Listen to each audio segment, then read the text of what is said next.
none natwe dufite yo nkuge n'agakiza twahawe na Yesu. Niba ushaka amahoro ngwino wihitiremo agakiza ureke kurimbuka. None natwe dufite yo nkuge agakiza twahawe na Yesu. Niba ushaka amahoro ngwino wihitiremo agakiza ureke kurimbuka. Yewe imbaraga imbaraga we haye imbaraga z'Imana, imbaraga zitanga agakiza we nizo zubaka urugo. Imbaraga uzizeye nakorwa n'isoni. Imbaraga we umuriro. Haleluya. Ndabasuhuje abakunzi ba Elayo TV, abatari bakora subscribe namwe muyikore tujye tubana. Hano hari ubuzima. Narababwiye kuri Elayo TV, ababonye ibiganiro bahageze mujye muhita musharinga no ku bandi.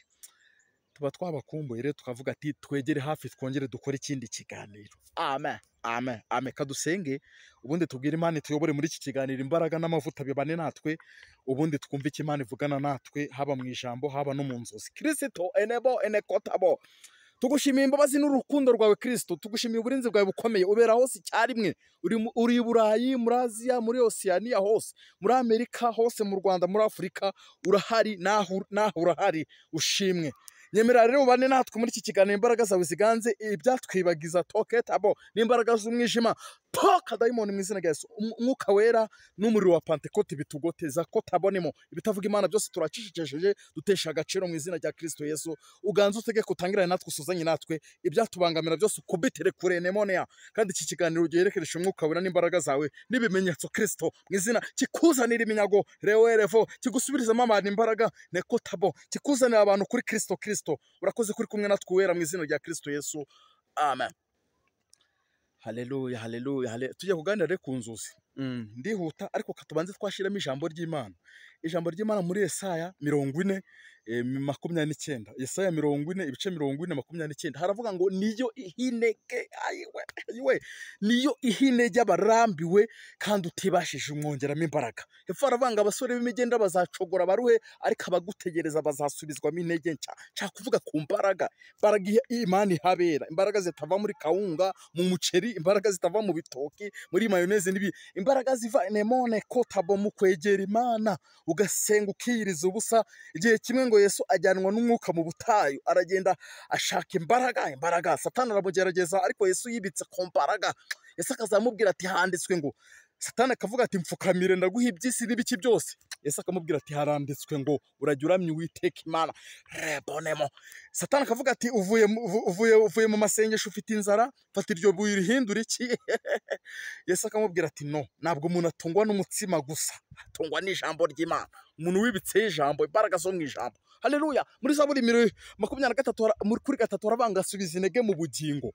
Muri 84 Zaburi haravuga ngo nebone moni ya ketabo, abasore hahirwa umuntu ugufitemo imbaraga, imbaraga za Kristo.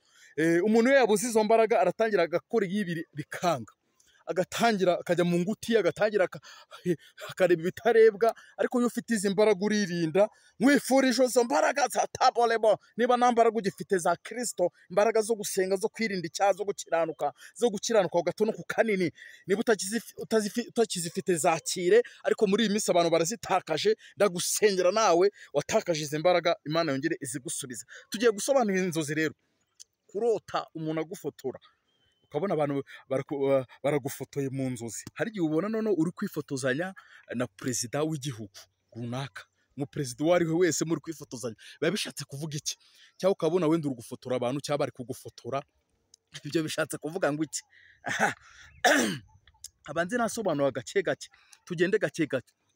Kurota rero bimeze gutyo, bari kugufotora cyangwa uri kwifotozanya n'umukuru w'igihugu, Imana biri kukwereka ko ikwishimira, kumeze mu gakiza kikwishimira, bese ibintu ko ari sawa.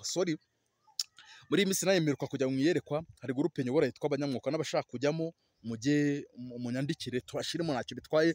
Ni groupe nziza y'abana b'Imana, tuba turi gusengera ibyifuzo bitandukanye, gusengera ubugingo n'ibindi, gukora umurimo ku isi yose n'ibikorwa by'urukundo. Ni groupe nziza cyane.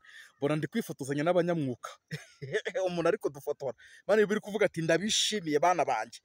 Mbese iyo urubona uri kwifotoza mu nzozi, kwifotozanya n'umukuru w'igihugu cyangwa uri kwifotozanya n'abandi cyaba ari kugufotora, Imana biri kukwereka ko ikwishimiye. Hari iyo ubona n'umusore mukundana ko talabole ya moniamo cyangwa umukobwa muri kwifotozanya, Imana biri kuvuga ati nabihaye umugisha, ndabyishimiye, sawa mwendereye bana banje, ntubukwe ndaje ibintu nk'ibyo. Haleluya. Noneho hari inzozi zo kurota, twari tuvuze ku bintu by'imbaraga. Inzozi zivuga imbaraga Imana ibiri kuguha. Kurota urya nka kawunga, Imana ibiri kuguha imbaraga. Kurota urya imvange, ibishyimbo n'ibirayi, Imana ibiri kuguha imbaraga. Kurota urya umuceri, Imana ibiri kuguha imbaraga. Kurota urya imyumbati, Imana ibiri kuguha imbaraga.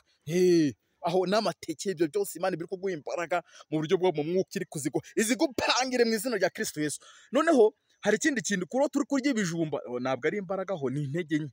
Intege nke ayiwe ni de bore ketas do fokisti keta ya bonemo. Imana ibiri kubwira ufite intege nke, uburyo yakubonaga ntabwo iri kuri kukubona. Niba wabyukaga saa 9 ntukibyuka, niba wirizaga ubusa ntukiriza, niba mbese bimwe byose niba wakiranukaga wapi. Kandi mu ntege nke niho Satani akwatakira akakugusha mu byaha. Rere bokene monemo, n'igihe kigeze rero ngo usenge uri gusaba imbaraga.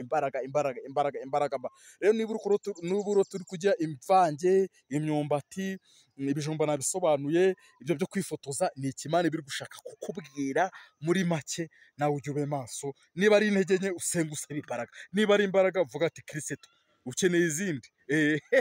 Ijambo ryaramwe ngo Yesu yirirwaga yigisha nijoro akajya gushaka imbaraga mu butayu. Rebonemo akarara senga. Haleluya. Dukeneye izi mbaraga. Umusore arazikeneye, umugabo, buri wese. Mana we turagushimiye. Abafite inzozi bashaka gusobanuza 0784 414 9984 niyo nimero yanjye. Abashaka kwatura bakava mu byaha, nimero niyo. Nta kwirirwa n'icyaha, nta kukirarana, ni ugukizwa talabalemone nk'abazapfejo. Nizo nzozi rero twashaka kubasobanura. Imana ibahe umugisha. Ababonye ikiganiro musharinga, batari bakora subscribe muyikore, tujye tubana. Hano ni kuri Live TV, hari ubuzima. Imana ibahe umugisha. Kadusengera aba bantu enekotabo bakeneye imbaraga. Tega ibiganza. Mana we, Mana y'amahoro, Mana y'urukundo, Mana y'inyebuntu. Uyu muntu wasubiye inyuma, waguye mu ntege nke, waguye mu byaha, ongera umugarukeho, umuha agakiza. Ababuze imbaraga baha imbaraga, ni wowe intege abarambiwe. Tanga imbaraga robene moketa ku bwoko bwawe. Tanga imbaraga ku bantu baherereye ku isi yose. Tanga imbaraga ku bwoko bwawe waremye mu izina rya Kristo Yesu. Amen. Imana ibahe umugisha mwese. Shalom.